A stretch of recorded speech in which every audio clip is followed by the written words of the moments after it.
Oke, teman-teman, saya mau tanya nih. Kalau kita lihat kata-kata ini pentingnya proteksi, kira-kira apa yang terlintas di benak teman-teman semua? Mungkin ada satu dua orang yang mau sharing. Kira-kira apa ya kalau kita baca tentang pentingnya proteksi ini? Mungkin bisa info ke saya. Kalau menurut di sini saya lihat ada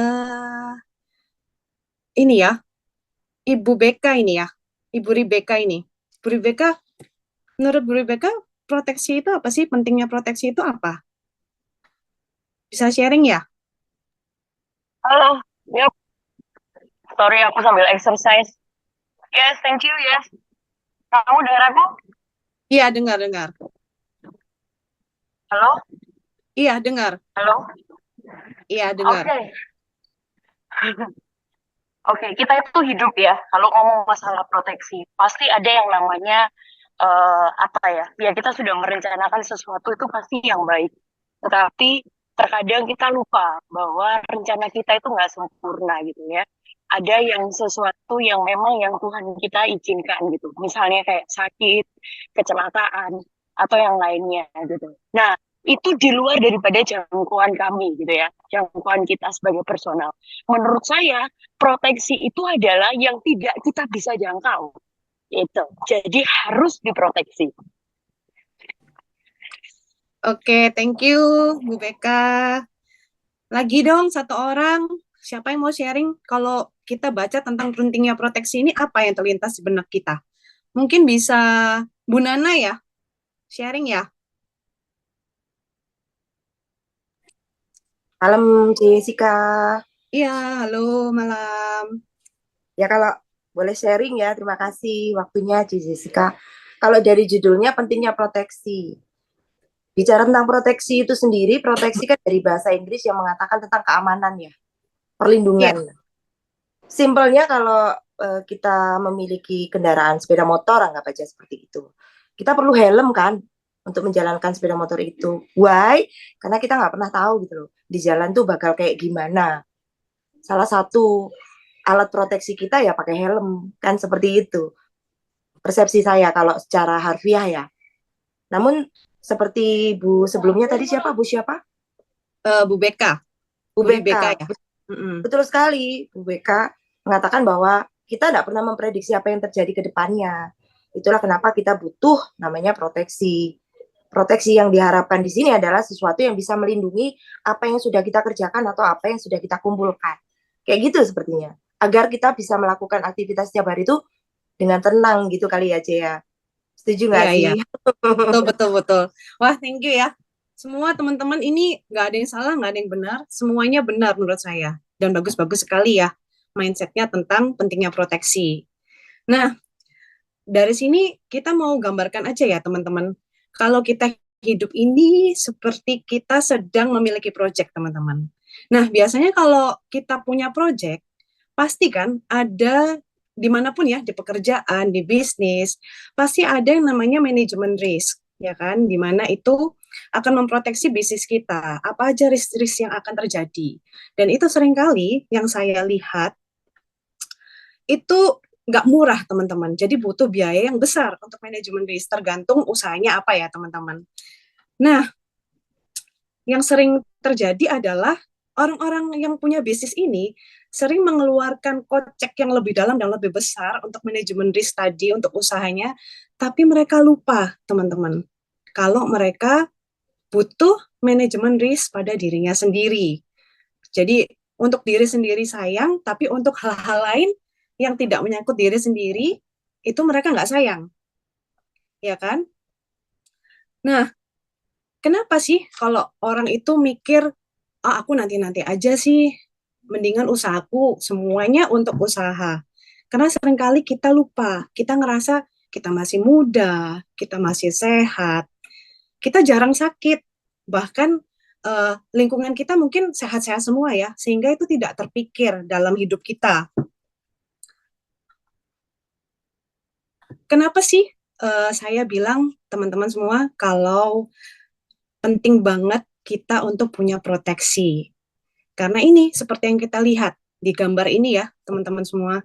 Kalau masa depan kita itu serba uncertain and unpredictable. Jadi nggak menentu seperti yang kata rekan-rekan kita tadi sharing ya, Bu Beka, terus Bu Nana, itu mengatakan kalau asuransi itu untuk sesuatu yang tidak bisa kita jangkau. Itu benar banget, ya kan? Karena hidup ini merupakan sebuah perjalanan, teman-teman. Perjalanan ini nggak pasti dan kita nggak bisa menentukan mau kemana ke depannya, mau gimana, apa yang terjadi. Sehingga penting banget kita prepare sebelum resiko kehidupan terjadi.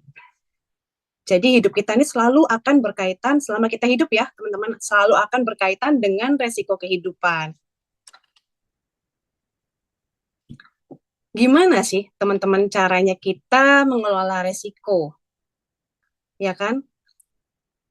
Gimana caranya kita menghadapi resiko yang datang ke kehidupan kita? Apakah yang pertama nih, dari slide saya ini kan ada tulisan, kita nerima aja resiko, gitu. Atau kita mau memaintain, sebelum terjadi resiko, kita sudah siap-siap nih. Karena resiko ini bermacam-macam, teman-teman.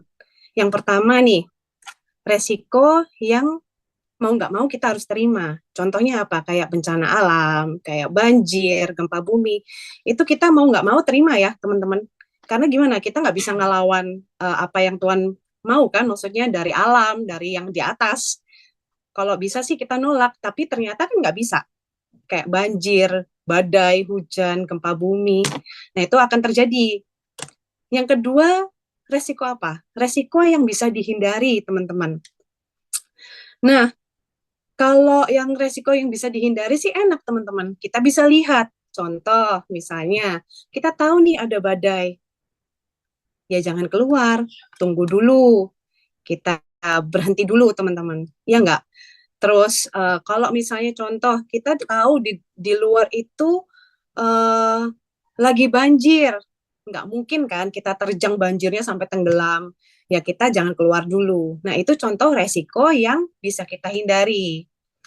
Nah, tapi masalahnya kan kita nggak semua resiko yang kita bisa lihat, kita bisa tahu. Resiko kan datangnya nggak pamitan ya, teman-teman. Bener nggak? Bener nggak, teman-teman semua? Resiko itu nggak pakai permisi, misi, saya mau ngasih resiko ke kehidupan teman-teman. Kan tiba-tiba aja, kita nggak bisa milih. Nah, ini adalah resiko yang nggak bisa dikontrol, teman-teman. Contoh, PHK, ya nggak? Bangkrut, pensiun. Nah, itu resiko yang nggak bisa dikontrol, tapi bisa kita hadapi masih. Karena kita masih bisa buat usaha lagi, kita masih bisa bekerja. Benar ya? Nah, gimana kalau resikonya yang satunya, teman-teman? Kalau terjadi sakit. Nah, biasanya kalau habis sakit, sakit kritis, ujung-ujungnya apa, teman-teman? Dipanggil Tuhan. Nah, itu kan nggak sesuatu yang nggak pakai woro-woro ya. Dan kita juga bakal bingung gimana kita menggantikan income kita kalau sudah seperti itu. Karena nggak bisa bekerja lagi. Yang nggak. Dan yang terakhir adalah kalau kita tahu resiko itu tidak bisa kita hindari, tidak bisa kita atur, kita perlu bisa mengalihkan resiko itu, teman-teman. Dengan cara apa? Salah satunya lewat proteksi, lewat asuransi. Jadi kita alihkan tuh resiko yang terjadi ke kehidupan kita kepada perusahaan asuransi. Karena apa? Karena kita mempersiapkan lebih awal, sehingga saat terjadi resiko, kita tetap damai, tetap sejahtera. Walaupun resikonya kita nggak bisa tahu kapan datangnya. Gitu. Nah, kenapa sih teman-teman saya selalu mengulang-ulang lagi kalau kita tuh butuh yang namanya asuransi. Karena ini teman-teman, dalam tahapan hidup manusia ini terbagi menjadi tiga. Yang pertama, titik ketidakpastian teman-teman. Jadi kita hidup, kita sehat, kita produktif. Nah, tapi ini juga bisa jadi masalah. Teman-teman ingat nggak waktu COVID kemarin ya? di mana banyak banget yang dirumahkan, di PHK massal di mana-mana. Bahkan yang biasanya pekerjaannya harus di lapangan itu jadi tidak bisa bekerja. Problem nggak teman-teman kalau kayak gitu? Padahal hidup sehat, produktif. Iya nggak? Nah, yang kedua teman-teman, kenapa kita butuh asuransi? Ada yang namanya titik transit, di mana keadaan ini adalah hidup tidak sehat, tidak produktif. Waduh, problem. Orang yang tadi pertama aja kita hidup sehat produktif aja sudah bisa jadi problem. Ini tandanya kalau kita hidup tidak sehat, tidak produktif. Tandanya kita merepotin orang. Bener nggak? Kan kita nggak mau ya hidup ini uh, serba bergantung sama orang. Kita pasti mau hidup ini usaha juga. Kalau bisa kita memberi, jangan kita diberi terus. Bener nggak? Nah, kalau sudah gini, gimana dong? Mau nggak kita jadi beban terus buat anak misalnya? Nggak mau kan? Tentu saja. Dan yang terakhir adalah titik ketidakpastian, teman-teman. Di mana dalam kondisi ini kita berada di tidak hidup, tidak produktif. Titik kepastian ini ya.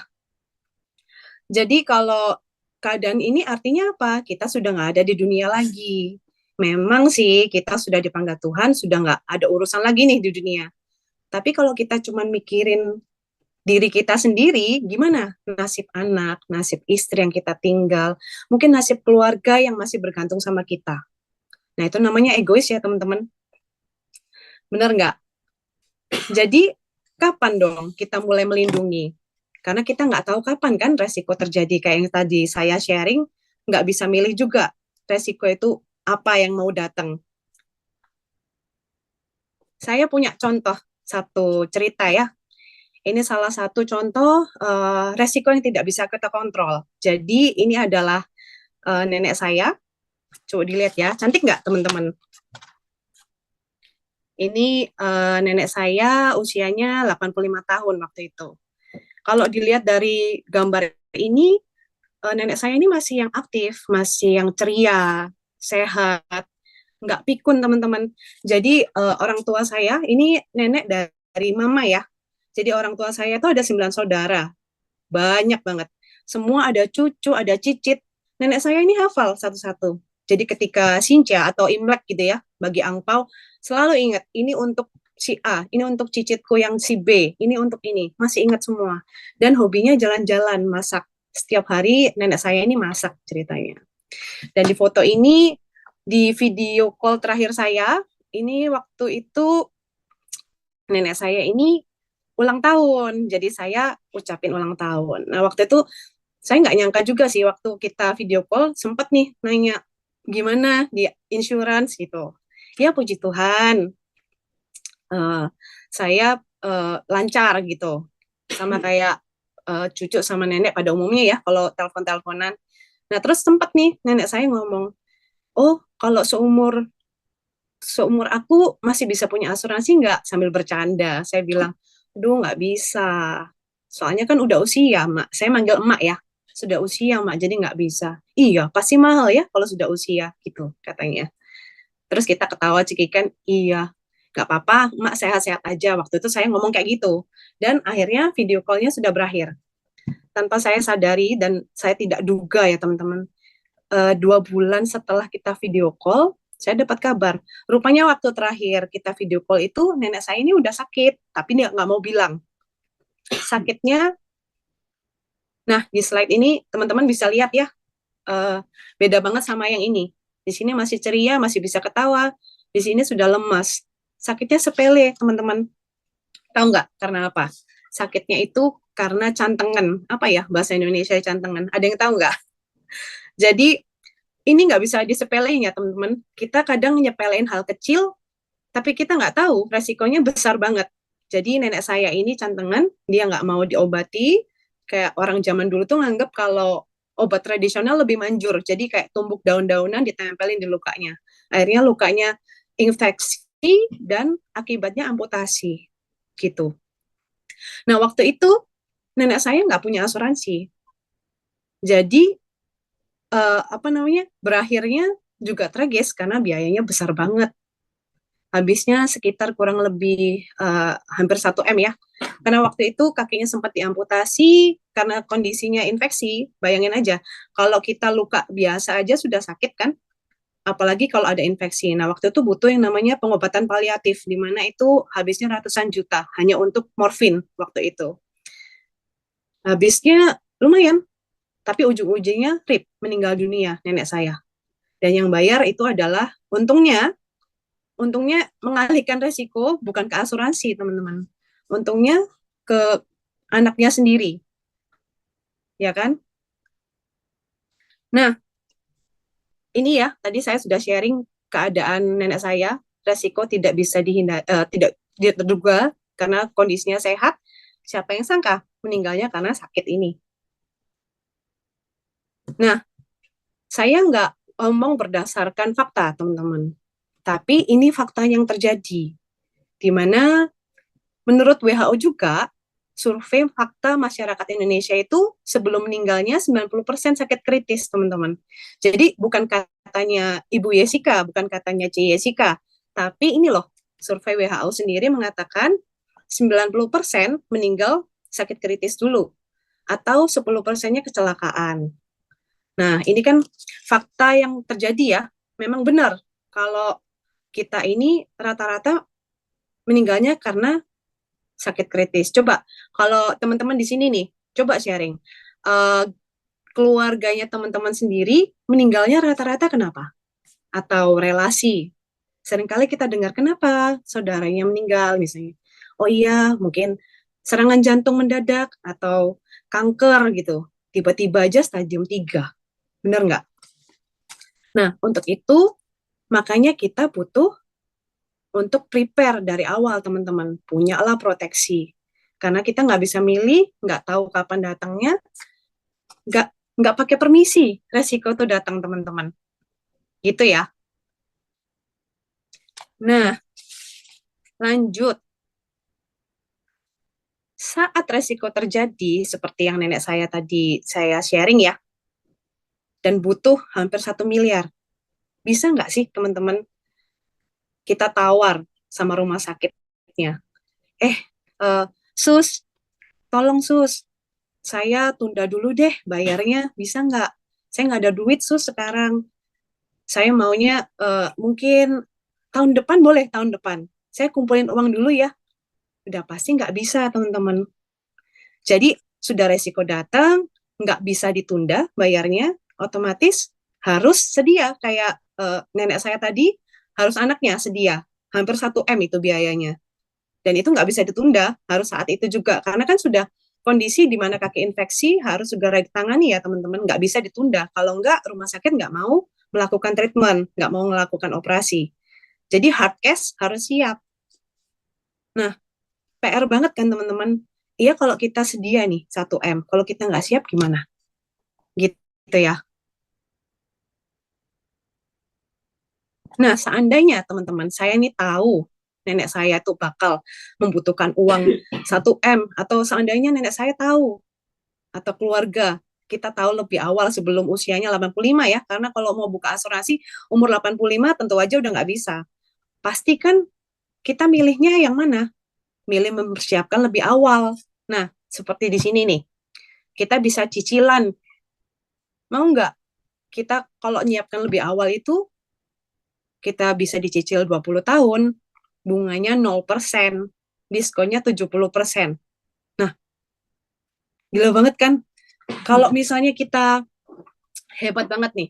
Kalau misalnya kita sampai tahu lebih awal, kita bisa prepare. Ini loh bisa dicicil. Bahkan kita bisa banyak waktu sampai 20 tahun lamanya. Pasti lebih murah ya teman-teman ya. Kita nggak harus habis sampai 1 M tadi. Nah, tapi kenyataannya kan emak saya tadi nggak punya asuransi. Jadi esensi dari punya asuransi ini sebenarnya teman-teman, itu adalah untuk menghemat dan menghargai uang Anda. Jadi uang teman-teman ini loh, lebih hemat sebenarnya. Karena seperti yang saya katakan tadi, ini kita bisa dicicil loh. gitu loh. 20 tahun, terus bunganya 0, diskonnya 70%. Iya nggak?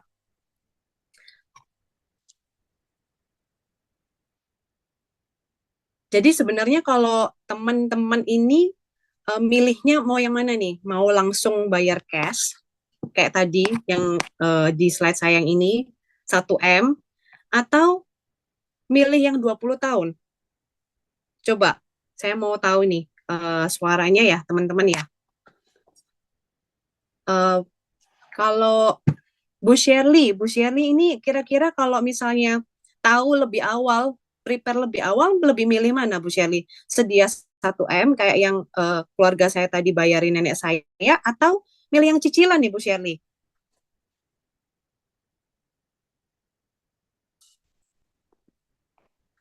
Bu Shirley, away ya?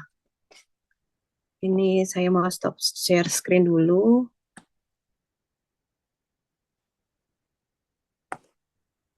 Oh ini, saya lihat ini di layar ya. Ini ada Bu Nana, jawabnya cicilan 20 tahun. Kalau Bu Shirley, pilih mana Bu Shirley kira-kira?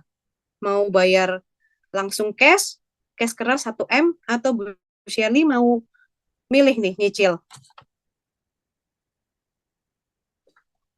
Oh, suaranya mati nih. Bu Shirley suaranya nggak kedengeran. Oh, nggak bisa. Oke, oke. Kalau siapa ya ini? Bu Yuslamidah nih mungkin ya. Bu Yuslamidah milih yang mana? Pilih cash keras atau dicicil nih? Cicil, Mbak. Cicil ya, Bu ya. Cicil. Karena uangnya bisa dibuat cash flow, bener ya, untuk kebutuhan kita lainnya kalau dicicil. Kalau Bu Luki gimana Bu Luki? Masih mute.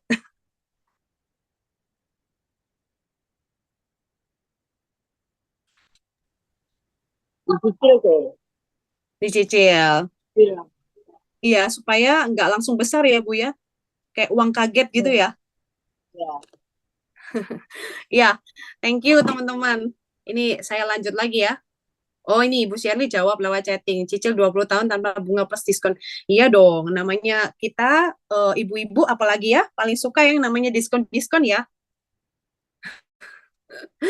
Lanjut, saya mau share screen lagi nih.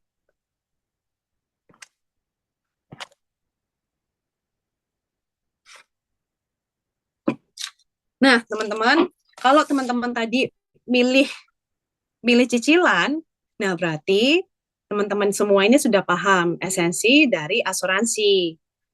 Ya kan, lebih menghemat uang kita, cash flow lebih banyak. Karena apa? Kita bayar cuma 30% loh, teman-teman. Karena ini kan saya tulis di sini ya, 70% diskonnya.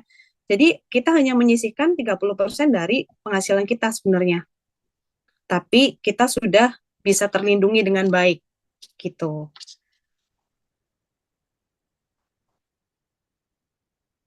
Ini ya.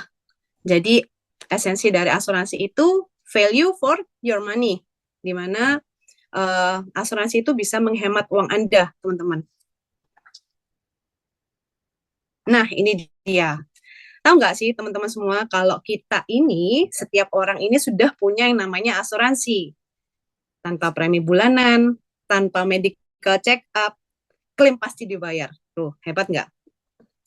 Kira-kira apa ini? Kalau yang ada yang seperti ini? Asuransi apa ya kira-kira? Emang masih ada ya teman-teman? Nah, kita yang punya asuransi ini udah pasti happy teman-teman. Karena apa? Nggak perlu dicek-cek lagi. Percaya nggak kita punya? Namanya asuransi Bapak, teman-teman. Jadi asuransi Bapak ini terbaik deh. Kita nggak usah bayar, tiba-tiba tinggal telepon. Ada resiko kita tinggal telepon. Masalahnya apa teman-teman? Masih punya Bapak nggak? Kalau di case nenek saya tadi, sudah nggak ada Bapak. Kok ya untungnya keluarga saya, kakaknya mama saya itu memang ada dananya untuk membantu nenek saya berobat tadi. Bayangin kalau nggak ada. Nah, itu masalah pertama. Kedua, bapaknya ada, tapi uangnya ada nggak tuh, teman-teman? Kalau ada sih, ya puji Tuhan, ada yang bayar. Tapi kalau nggak ada, ya nggak bisa juga kan teman-teman. That's why kita butuh yang namanya prepare asuransi lebih awal. Saya juga sampai sekarang teman-teman, kalau boleh sharing nih ya, nggak pernah saya suka yang namanya bayar asuransi. Tapi karena ini tadi teman-teman, you have no choice. Saya nggak punya pilihan. Pilih bayar klaim atau bayar premi. Kalau saya pilih bayar premi dong teman-teman. Iya nggak sih? Karena tadi 30% aja dari penghasilan saya. Tapi resiko itu bisa saya alihkan ke pihak ketiga, yaitu perusahaan asuransi. Nah, ini relate banget dengan cerita yang saya sharing tadi, nenek saya. Karena ketika sakit, sudah nggak ada bapak, terus adanya ya anak. Jadi mau nggak mau, ya pakai uang anak. Nah, sekarang saya kembali ke teman-teman nih. Kira-kira teman-teman mau nggak sih jadiin anak teman-teman semua itu mesin ATM atau sandwich generation, di mana dia harus mengcover teman-teman sebagai orang tua, harus mengcover hidupnya sendiri, bahkan dia harus mengcover bawahnya anaknya sendiri. Pasti teman-teman semua saya yakin dan percaya nggak mau ya anak-anaknya jadi sandwich generation. Capek banget tuh teman-teman. Ya nggak sih? Sedangkan kita aja dulu nggak dipaksa. Masa kita harus maksa anak-anak kita? Kita harus putuskan teman-teman rantai sandwich generation itu. Benar ya? Nah, kalau sudah kayak gitu, kita nggak ada choice. Kita milih bayar premi atau bayar klaim. Nah, solusinya kalau misalnya ada, teman-teman mau nggak? Ini loh, saya punya solusinya. Nah, lewat alias pasti, teman-teman. Jadi, dia ini proteksi yang diberikan 100% santunan pasti untuk salah satu dari 77 sakit kritis, 200% santunan jiwa pasti jika meninggal akibat bukan kecelakaan, 300% santunan jiwa pasti jika meninggal akibat kecelakaan. Dan yang terakhir, kalau meninggalnya karena transportasi umum, teman-teman, itu pasti 400% keluar, teman-teman. Contohnya kayak kasus AirAsia kemarin ya, itu kan siapa yang menyangka maunya liburan ternyata kecelakaan pesawat gitu. Dan yang istimewanya lagi teman-teman, ini 100% manfaat akhir kontrak pasti jika tertanggung masih hidup di akhir masa asuransi polis. Pasti keluar teman-teman 100%. Dan bebas premi juga kalau tertanggung mengalami 77 sakit kritis. Ini saya mau share contoh ya, ini contoh ilustrasi, ada pemuda usianya 32 tahun teman-teman. Nah, dia cuman bayar berapa ini kalau teman-teman lihat? Cuman bayar, ini kelihatan nggak ya? Sorry. Kelihatan ya di layar? Dia cuman bayar 501.952, anggap aja 502.000. Tapi dia dapat uang pertanggungan 176 juta, teman-teman. Nih ya. Jadi yang seperti saya sharing tadi, kalau meninggal dunia keluarnya segini, 352 juta. Kalau akibat kecelakaan, tinggal mengikuti. Ini contohnya. Gitu. Nah, tentu saja ya teman-teman, nominal 176 juta ini nggak cukup. Mungkin bisa kalau untuk tahap awal kita punya proteksi sebesar ini. Tapi sebenarnya kita harus hitung nih teman-teman. Kita nggak boleh sembarangan. Jadi ibarat kata asuransi ini adalah payung. Nah, payung itu kan lihat-lihat nih. Ada payung gede, ada payung yang kecil. Nah, jangan sampai payung yang kita punya ini harusnya butuh yang besar, teman-teman. Tapi kita punyanya kecil. Jadi kita tuh harus benar-benar hitung. Contohnya, teman-teman, kalau misalnya kita berapa sih nominal yang kita butuhkan ya? Kalau ini salah satu cara ngitungnya aja ya, teman-teman. Jadi 5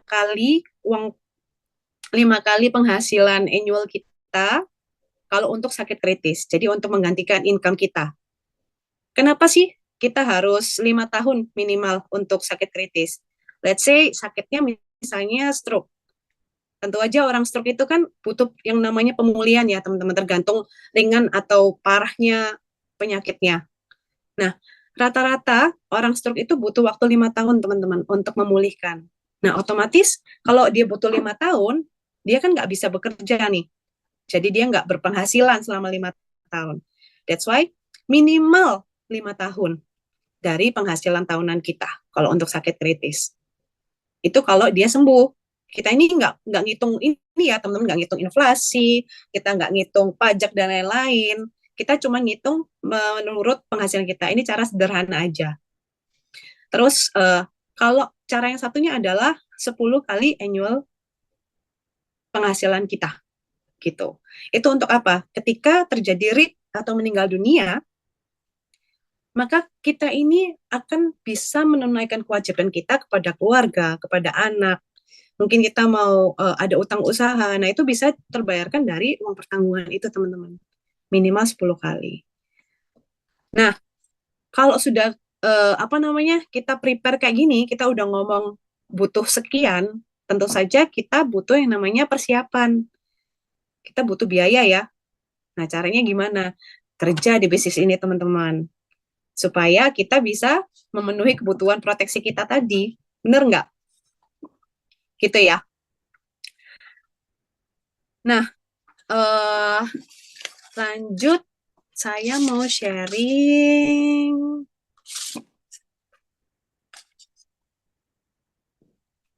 Terakhir dari saya mau sharing nih teman-teman.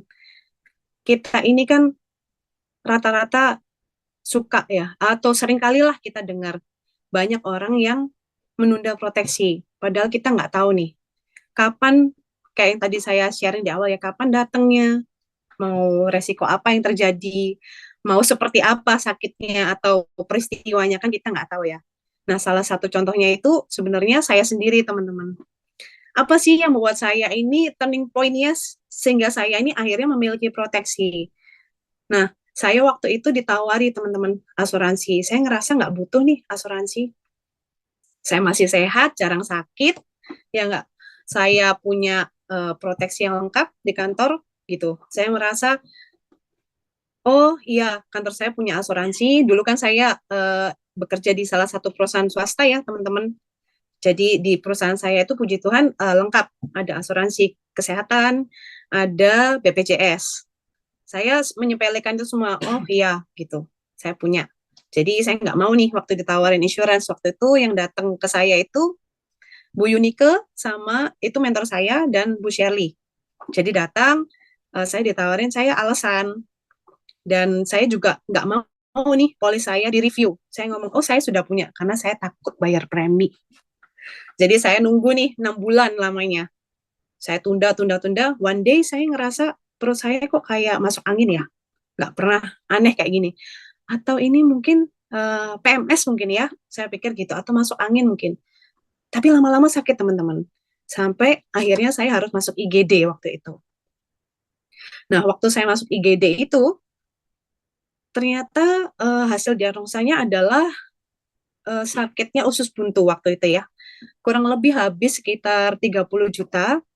Untungnya masih ada asuransi kantor ya, tapi dari 30 juta itu saya harus nombok teman-teman, 5 juta tidak di cover.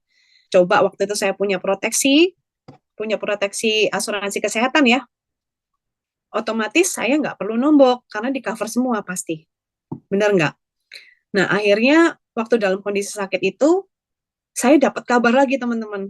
Nah ini kayak beruntun gitu loh, dapat kabar kalau waktu itu kan COVID ya, awal-awal COVID, dapat kabar dari keluarga suami saya itu meninggal karena COVID. Dan biayanya 1 M. Nah, otomatis saya yang baru menikah, pasangan muda, pasti panik dong teman-teman. Duit dari mana? 1 M. Saya ngomong sama suami saya, gimana nih? Kita dapat 1 M dari mana? Minta keluarga belum tentu mau loh.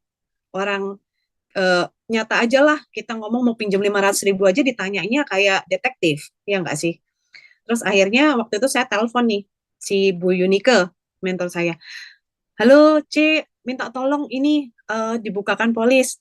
Otomatis ini yang sering terjadi ya, menunda, kemudian tiba-tiba telepon. Nah, kita sebagai konsultan finansialnya pasti nanya nih, sakit apa? Kamu nggak apa-apa kan? Kamu sehat nggak? Gitu. Nah, saya dengan malu saya ngomong, iya saya sakit usus buntu. Jadi saya kepikiran untuk buka polis deh. Nah, harus sakit dulu seperti saya. Jangan seperti saya ya teman-teman ya. Nah terus ya itu pengalaman pengalaman saya menunda, akhirnya saya nombok. Coba waktu itu saya prepare lebih awal, teman-teman. Saya nggak perlu nombok 5 juta. Kok ya untungnya nih loh. Waktu saya buka polis, sakitnya kok usus buntu. Kebayang nggak sih kalau seandainya sakit yang saya terima itu lebih? Amit-amit ya teman-teman ya. Kalau sudah lebih, bisa nggak kita diterima asuransi? Atau bisa nggak kita punya proteksi? Jawabannya nggak bisa. Nggak ada satupun yang mau terima, walaupun uang kita banyak, teman-teman. Kan sedih ya kayak gitu. That's why, mau kapan? Mau ditunda, punya asuransi? Mau sekarang, atau mau tunggu resiko terjadi? Jangan ya, jangan tunggu resiko terjadi, teman-teman. Sekarang aja. Supaya apa? Kita nyaman. Kita punya yang namanya peace of mind. Jadi ketika kita sakit, nggak fokusnya bayar tagihan, tapi fokusnya sehat dulu nih, sembuh. Gitu ya. Nah, untuk cara ngitung-ngitung tadi itu, kita bisa tahu di mana sih, Bu Yesika gitu kan. Mungkin dari tadi teman-teman ngerasa, waduh ini Bu Yesika nih kok menarik ya cara ngitung-ngitungnya ini. Aku juga pengen lebih tahu. Nah, kalau di sini saya kan nggak terangin panjang lebar ya teman-teman. Maka dari itu teman-teman bisa datang nih untuk dengar yang namanya rekening SIP nih. Supaya rekeningnya teman-teman lebih sip lagi. Datangnya ke Live Today teman-teman. Live Today nanti kita belajar banyak banget karena saya ini yang awalnya nggak banyak tahu sejak saya ikut pertemuan-pertemuan di Univision ini, Live Today, saya ngerasa lebih bertumbuh ya teman-teman. Apalagi setiap kali pertemuannya kita diajari hal-hal baru. Salah satunya ini tentang pengelolaan finansial yang benar. Karena kita nggak diajari nih teman-teman di sekolah. Seringkali diajari menabung, menabung. Padahal kita nggak diajarin gimana menabung uangnya diapakan, untuk apa gitu. Tapi sejak di Univision ini semakin banyak lebih tahu. Datang teman-teman, Live Today terdekat kita ini ada di tanggal 28 Juli. Ayo belajar bareng-bareng. Karena kalau belajar dari RTC aja ini kurang. Jadi banyak yang seperti Pak Imam tadi katakan ya, banyak banget pertemuan-pertemuan yang bisa menjadikan kita lebih bertumbuh lagi teman-teman. Jadi nggak cuma sekali aja, hadiri semua teman-teman. Dari situ kita dapat ilmunya, kita bisa terapkan ke kehidupan kita sehari-hari. Seperti itu. Nah, itu tadi sharing dari saya. Semoga teman-teman semua dari sharing saya ini menjadi lebih apa ya, memprepare diri untuk kedepannya gimana.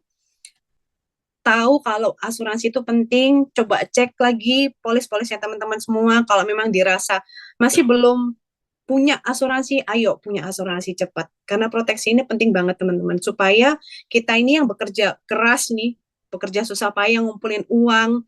Mungkin ada yang bekerja dari jam 8 pagi sampai jam 8 malam mungkin ya, karena lembur-lembur. Itu nggak kebuang sia-sia. Tapi uang itu bisa dibuat yang lainnya teman-teman. Bisa tetap apa yang menjadi tujuan kita bersama keluarga, target finansial kita tetap terlaksana dengan memiliki proteksi tadi. Kalau kita nggak punya proteksi dan resiko itu keburu terjadi dulu, maka apa yang terjadi? Ya udah, habis semua tabungan, terus semua yang kita planning nggak bisa terwujud, teman-teman. Untuk itu, pesan saya terakhir, punyalah proteksi. Nggak ada orang miskin karena beli asuransi, tapi adanya orang miskin karena uangnya habis buat bayar tagihan rumah sakit. Gitu. Terima kasih, teman-teman.